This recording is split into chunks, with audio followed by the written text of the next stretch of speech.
Oi pessoal, tudo bem? Estamos aqui para mais um Dosso Toledo Trajetórias e hoje eu tenho o enorme prazer de apresentar a vocês a Ana Vitória. A Ana Vitória, advogada da nossa equipe, está conosco desde o estágio e veio aqui somar esse time fantástico que a gente tem aqui e vai contar um pouquinho da trajetória dela. Muito bem-vinda, Ana. Muito obrigada, Ana, muito feliz de estar aqui, tanto no Dosso Toledo Trajetórias quanto na equipe Dosso Toledo.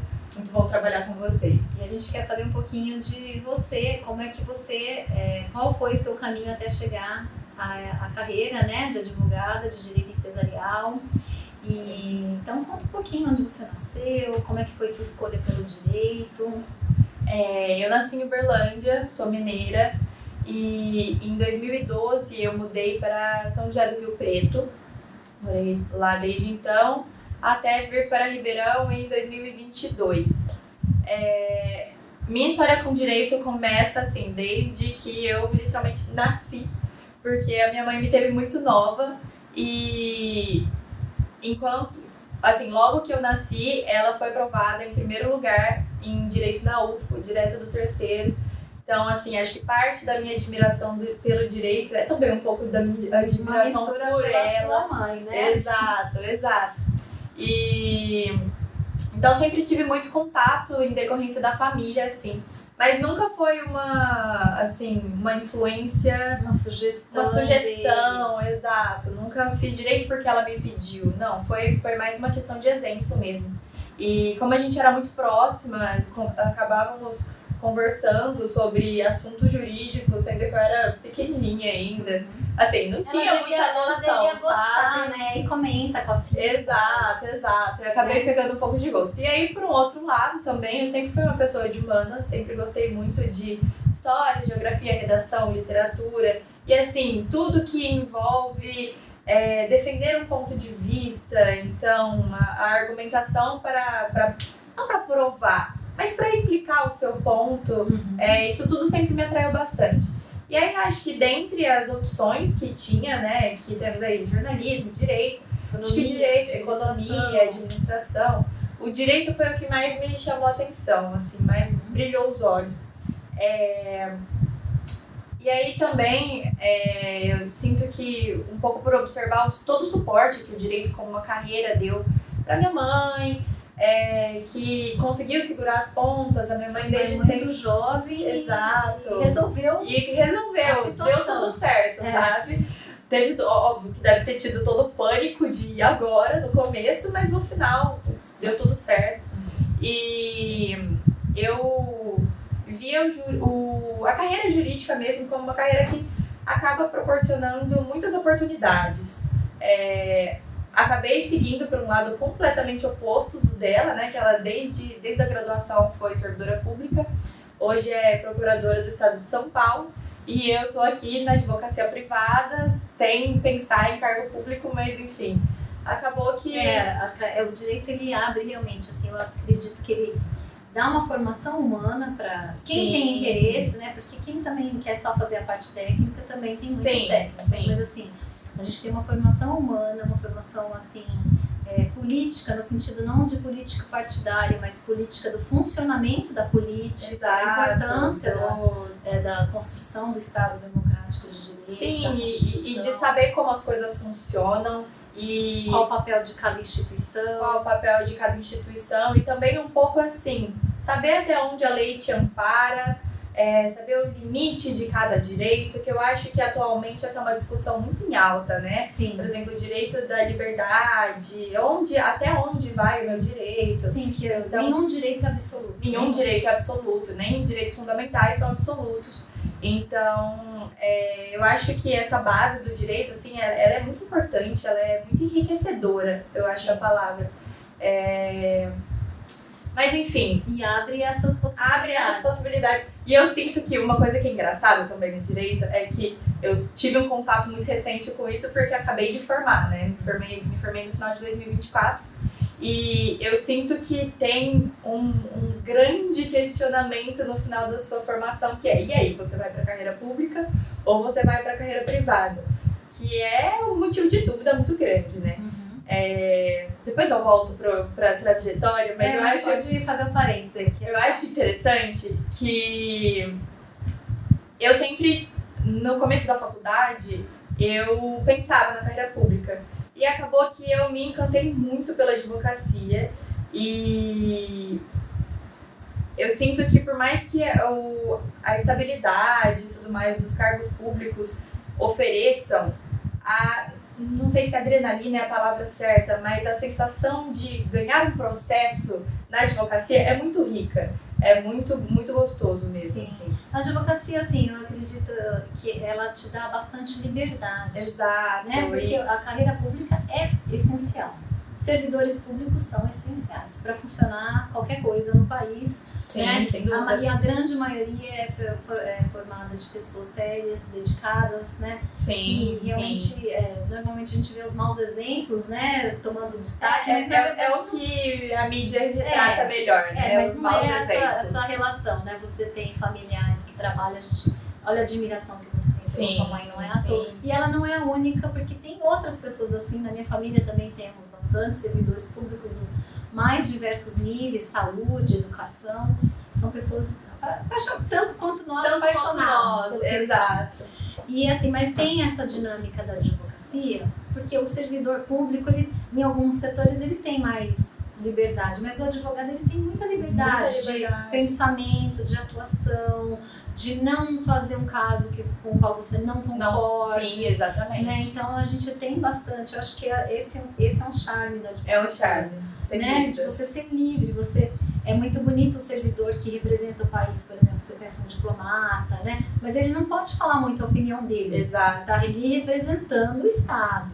A mesma coisa o juiz. O juiz, ele tem que ter muito cuidado com os posicionamentos dele. Porque ele, mesmo quando ele está em casa de pijama, ele está representando o poder judiciário. Exato. Né? Então tem essa questão, né? Então, nós também temos que ter cuidado, né, de sempre representar isso, o direito, a democracia, né, a atuação correta e tal, mas a gente tem essa liberdade. Essa liberdade me agrada bastante. Eu sinto que acaba que quando na advocacia, um pouco mais do que em cargos públicos relacionados ao direito, você pega mais o caso para si, sabe?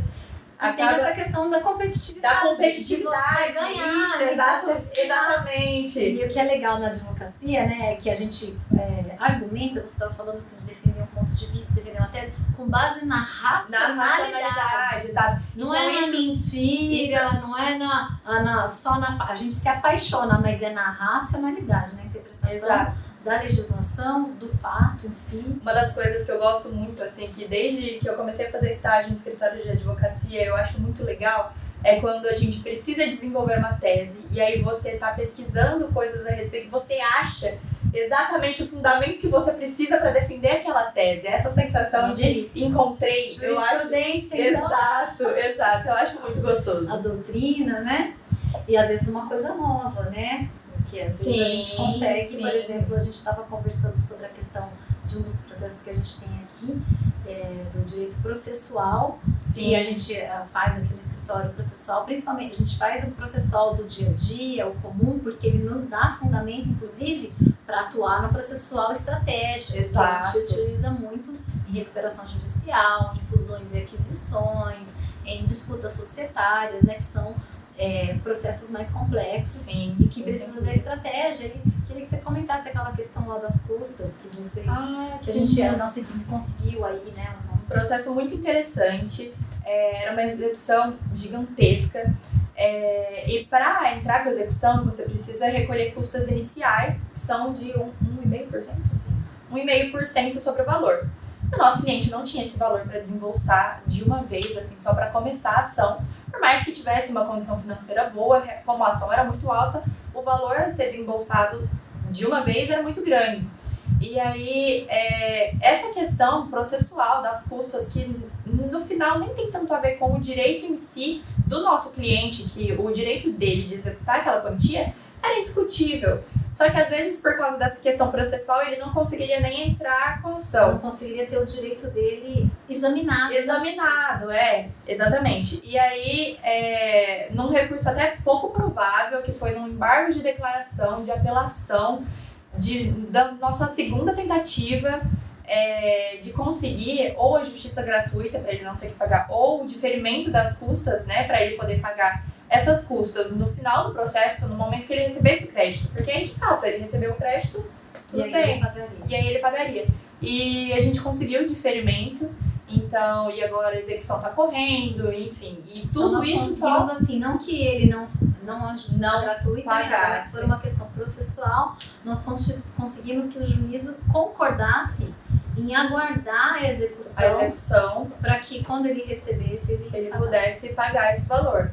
Então, assim, foi o direito do nosso cliente com base nessas técnicas. Sim, sim. Isso, assim, viajando um pouco, tem até muito a ver com o próprio acesso à justiça, né? Sim. Então, assim, eu acho que o direito processual civil, ele é necessário para a atuação da advocacia no geral. Sim. Inclusive, eu penso em me especializar, fazer pelo menos alguma pós-graduação em direito processual civil, porque eu acho que é essencial, assim. É muito bom, é muito legal.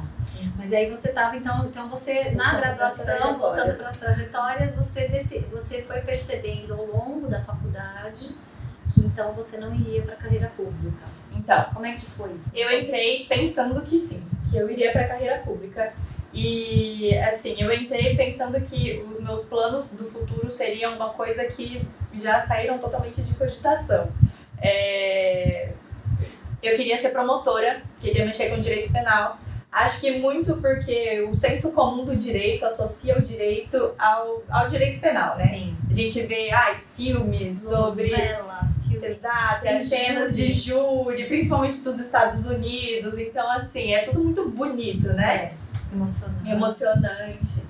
E aí eu entrei na faculdade, então, querendo prestar concurso para ser promotora. E conforme... Gostei do direito penal, que é muito interessante, de fato. E aí, conforme eu fui tendo as matérias, assim, eu fui me interessando por coisas que eu não esperava me interessar. Então, direito civil começou a me interessar bastante. E, em especial, a economia, que é uma matéria propedêutica, assim, é uma matéria de base que a gente tem. Acho que no primeiro ano de direito, tive um semestre só.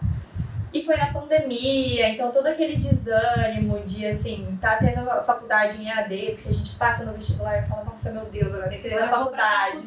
Aí veio a pandemia. Ninguém foi pra lugar nenhum. Ninguém foi pra lugar nenhum, tava fazendo a faculdade de casa mesmo.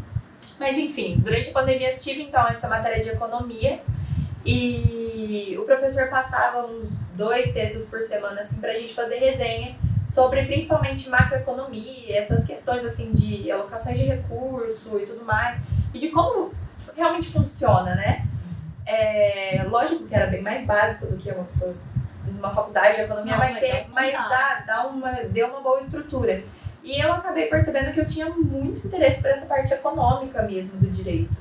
E aí, junto com essa vontade de ir para a parte mais econômica, eu fui gostando mais do direito civil também. Até que eu acho que, assim, a virada de chave foi no meu primeiro estágio, que eu fiz estágio no escritório de advocacia de Franca, eu estava no 3º ano, e eu já tinha, assim, manifestado mais ou menos meu interesse pelo direito empresarial e tudo mais, já tinha começado a ter direito empresarial na faculdade, a gente começa no 3º ano, né? 3º ano, né? Começa no 3º. Agora eu vou fazer uma pausa pra ver se tá filmando. Tá. Né? É verdade. Porque já é o nosso... Tá filmando? Tá filmando. Peraí, deixa eu ver. 14 minutos. Tá filmando. Tá. Vai dar certo. Vou tomar um banho de café. Aí a gente vai. Aí você no 3º ano... No 3º ano eu... Começou a ter... Você foi fazer um estágio em Franca, né? Tava fazendo um estágio no escritório em Franca e já tava tendo direito empresarial na faculdade. Já tinha manifestado no estágio que eu gostava de direito empresarial, mas o escritório não era de empresarial. Era civil, mexia bastante com família, imobiliário.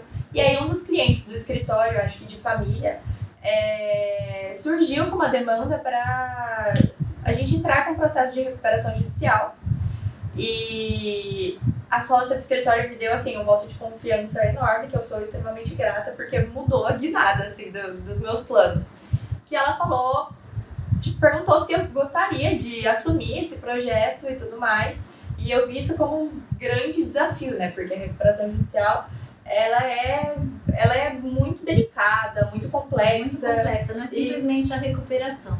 A gente tem que ter uma visão da empresa, da composição dos créditos, de cada credor, tem a parte econômica, precisa de uma assessoria de uma empresa. A parte de contabilidade.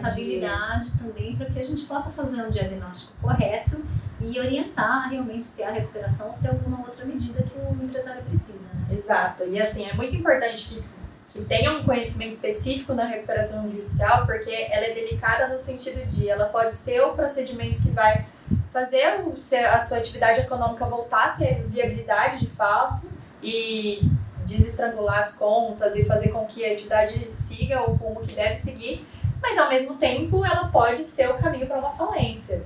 Então, é muito importante. Então, eu senti uma responsabilidade naquele momento, assim, estudei bastante e acabei me apaixonando pelo tema.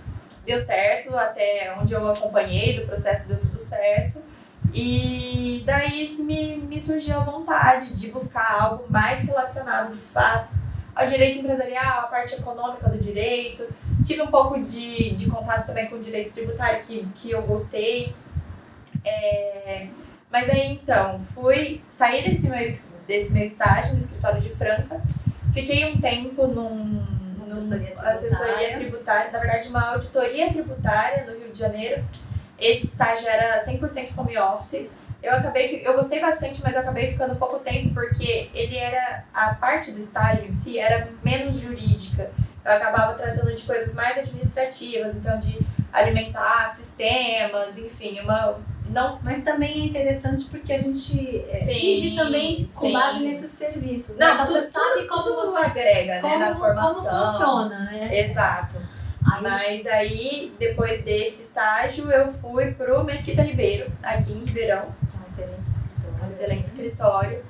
E enquanto eu estava estagiando lá, eu fui indicada para estagiar aqui. E assim, para mim foi uma surpresa, porque eu sinto que são muito poucos os escritórios que são realmente especializados em recuperação judicial, né? E acabou sendo a área que eu gostaria de me especializar. Então, juntou assim a oportunidade e vim pra cá. E muito feliz de estar aqui. Que legal. Estamos desde 2023, desde o começo de 2023. Já faz 2 anos, né? 2 anos. E agora você integra a nossa equipe realmente de advogada, com carteirinha e tudo. Com carteirinha e tudo. E muito legal, né? Isso que você está falando, né? Das oportunidades, a gente vai passando pela carreira e tem pessoas que a gente cresce com as pessoas, sim, né? Que dão oportunidade, que confiam, que nos dão exemplo, né? Muitas vezes, como a sua mãe, não é falado, mas é executado, né? Os profissionais com os quais a gente trabalha também contribuem com isso, tanto na parte negativa, né? Alguns que passam pela nossa vida que a gente fala, bom, assim eu não vou ser, isso eu não vou fazer, quanto na parte positiva, que é a grande maioria, né? Que dá oportunidade, que confia na gente, e por isso que a gente aprende e pode contribuir com a equipe, né? E aí você, então, tá aqui conosco, e você, o que você pensa, assim, para esse ano que está começando, né? Com a carteirinha super novinha. Gente, tem menos de uma semana que eu tenho meu número. Eu penso pra A gente ainda vai postar foto dela recebendo, porque tem um número, sim, mas a carteirinha... falta a solenidade. Para esse ano eu penso em fazer alguma pós-graduação, penso em Direito Processual Civil ou em Direito Empresarial também. Ainda estou buscando melhor para saber o que seria a mais legal, mais né? legal, que vai te acrescentar mais. Isso. E aí, assim, esse ano, agora que eu tô acostumando um pouco mais com a rotina de advogado, né? Porque ano passado a gente já tinha uma rotina bastante assim, só que ainda tinha muitas responsabilidades do 5º ano, acaba que estudar pro AB, o TCC e tudo mais. Carga horária também. A carga horária do estágio é menor. Então, assim, por esse ano eu pretendo fazer só a pós. Mas pro ano que vem eu quero fazer mestrado, ou em Direito Empresarial, ou em Direito Tributário. E daí seguiremos. Isso aí. Ana, e além assim de estudar, né? Você disse que gosta de ler, gosta de história e até por isso também que você se encaminhou para a carreira jurídica. O que mais que você curte fazer? Como é que é a sua rotina, assim? E que contribui, né? Para a sua atuação profissional? Então, eu sou desde muito pequena, eu sou uma pessoa muito ativa. Não lembro da última vez que eu não fiz um esporte em específico assim. Já fiz de tudo. Quando eu era criança, eu acho que eu não grudava em um só. Eu ia pulando de um pro outro, assim, mas já fiz hipismo, já fiz balé, já fiz muitas coisas. E atualmente, já tem uns 2 anos, eu tô na corrida. Gosto muito, eu sinto que, assim, exercício físico no geral, ele ajuda muito a nossa disposição no resto do dia, ajuda muito com disciplina também, né? E é muito mais gostoso quando você tem uma rotina estruturada e começa o dia fazendo exercício e já vai... eu acho que tudo flui melhor. Então, assim, hoje eu tô gostando bastante da corrida. Mas tô sempre fazendo alguma coisa. Você faz a corrida, mas você faz também preparo muscular? Musculação? Faço musculação desde uns 17 anos aí eu faço musculação. E aí agora com a corrida... Então, com a corrida, o interessante é que a preparação da musculação, ela é um pouquinho mais específica, né? Tem algumas coisas que você precisa fortalecer, também em razão de lesão, porque a corrida por mais que assim, tem todos os pontos positivos, mas é um esporte de muito impacto, né? Então o risco de lesão é presente, então precisa cuidar. Mas eu gosto bastante. Você já fez também natação? Como é que foi? Fiz natação mais na infância, assim. Hoje eu me arrisco a nadar uma vez por semana, mas não é o meu forte. Pra dar aquela soltada. Pra dar uma soltada no corpo. E assim, principalmente o esporte, o seu hobby. Você tem outro, Sim. Assim, você tem também com o fim do ano aí foi bem corrido, né? Bem corrido. Mas eu acho que hoje eu tô fixa na corrida, mas dentre os outros que eu já passei, um que assim me pegou muito, que eu gostava demais, era o hipismo. E porque tudo envolvendo o ambiente é muito gostoso. Você ter contato com os animais é muito gostoso. E enfim. Eu sou suspeita, gente. Nossa, falar, porque eu adoro animais, adoro cavalo. Eu adoro cavalo, até hoje, assim, eu já não faço. Sempre gostei, nunca fiz hipismo, eu tinha uns panderé mesmo. Mas... Eu comecei no tambor. E aí, eu comecei, na verdade, quando eu ainda morava em Uberlândia, então eu era bem pequenininha mesmo. Sei lá, 10 anos, 9 anos. E aí, quando eu mudei pra Rio Preto, que eu comecei a fazer hipismo. Aí fui até uns 14, 15, mais ou menos. Mas assim, por mais que já faça bastante tempo que eu não tenho contato, é uma coisa que é um gosto que eu levo sempre comigo, sabe? Que legal. Que vai voltar, são períodos da vida, né? Sim. Assim, o difícil do hipismo, ou de qualquer esporte envolvendo cavalo, é que geralmente ele demanda muito tempo. Porque deslocamento, e aí tem todo o cuidado com o animal, né? Porque não é assim, você simplesmente chega lá, sobe, monta, desce e acabou. Tem que cuidar, tem que dar uma atenção, dar banho, preocupar com comida, se tá sendo tudo bem tratado. Porque fazer um vínculo, porque exato. Ele não é uma coisa, né? Ele é um ser vivo. Exatamente. Ele tem que ter um vínculo com você. E o vínculo, a gente, como tudo na vida, com os colegas, com o filho, com o companheiro. Tem que ser cultivado. É o tempo que você tem, né? Exato. Então é isso, tem que fazer um vínculo, porque senão ele não vai topar muito. Exatamente. Mas enfim, se algum dia tiver tempo, vai ter. Pretendo voltar sim. Vai construindo aí que vai dar certo. Mas que legal, é muito importante isso, né? Também do autocuidado, né? Porque é uma profissão, a nossa profissão exige muito, né? Sim. E eu também sou daquelas que vão cedo. Eu prefiro cedo. Porque a nossa carreira, tem muita gente que vai depois do expediente. Então, assim, sabe o que eu sinto? Quando eu vou de manhã, é gostoso, é lazer, e aí o resto do dia é tranquilo. Quando eu vou à noite, é obrigação. Eu não sei. Já vai arrastar. Exatamente. Eu vou por exclusivamente disciplina, assim, porque minha vontade é não ir. Então, eu acho que tem bastante diferença também. Mas se precisar, é à noite. Não, se precisar, vai. Aí vai à noite mesmo. Mas que seja a exceção. Quer dizer, cada um tem seu ritmo também. Tem gente que gosta de ir à noite, porque aí fica tranquilo. Descarrega. Exatamente. Cada Sim. um tem que achar o seu caminho. Sim. Então tá bom, Ana. Muito obrigada por estar aqui conosco. Muito bom por compartilhar o seu caminho. Eu desejo que a sua trajetória seja muito longa, muito frutífera, muito interessante, cheia de coisas boas. Muito obrigada. Viu? Até mais, gente. Para o próximo Doce Toledo Trajetórias, não percam. Tchau, tchau.